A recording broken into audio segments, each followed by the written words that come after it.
It was about 5 or 6 weeks ago that Victoria spoke to a group of 600 people at a Rotary Club, and she's going to be giving the same speech to us today.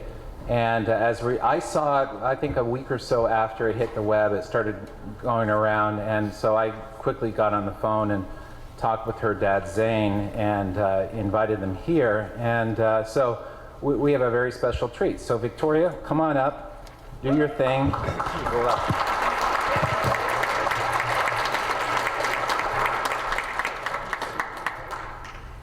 Have you ever wondered why Canada is in debt? Have you ever wondered why the government forces Canadians to pay so many taxes? Have you ever wondered why the bankers from the largest private banks are becoming wealthier and the rest of us are not? Have you ever wondered why the gross national debt is over $800 billion? Or why we are spending $160 million a day on the interest of the national debt? That's $60 billion a year. Have you ever wondered who receives the $60 billion? What I have discovered is the banks and the government have colluded to financially enslave the people of Canada. I will share with you 3 important points of reference which will hopefully spark enough interest and concern for you to continue the research on your own and to engage your government to stop this criminal act against the people of Canada. First, we will briefly examine the Bank of Canada. Second, we will see how our banking system works today. And lastly, I will offer a viable solution that we can petition our government to implement. A very little known figure in Canadian history is J.L. Gradon McGeer. He was a lawyer, Member of Parliament, and Mayor of Vancouver.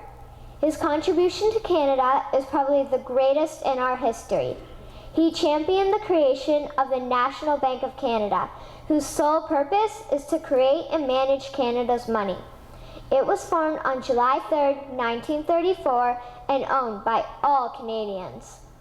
Until the 1970s, because of the Bank of Canada, Canada's national debt was held at a constant, manageable level, until the government decided to implement what we now have as our modern-day banking system that is robbing the Canadian people.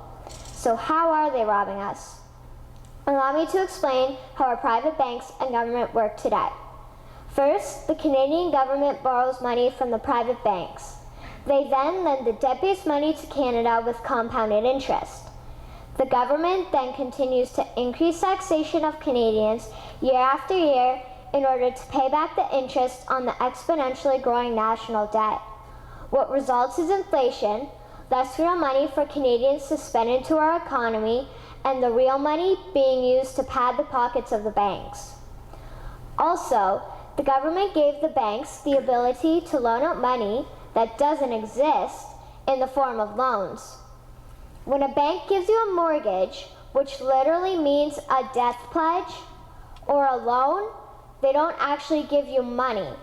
They click a key on a computer and generate the fake money out of thin air. They don't actually have it in their bank vaults. Presently, the banks only have $4 billion on reserve, but they have loaned out over $1.5 trillion. To quote Graham Towers, each and every time a bank makes a loan, a new bank credit is created. New deposits, brand new money. Broadly speaking, all new money comes out of a bank in the form of loans. As loans are debt, then under the present system, all money is debt. What I find interesting is even Jesus, in Matthew 21, drove out the money changers in the temple because they were manipulating the currency to steal money from the people.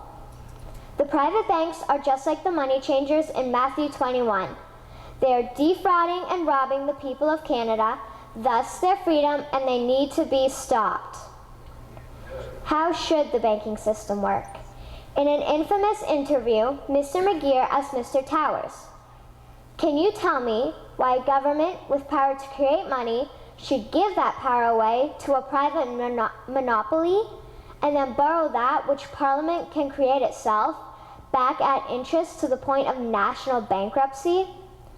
Mr. Towers replied, "If Parliament wants to change the form of operating the banking system, then certainly that is within the powers of Parliament.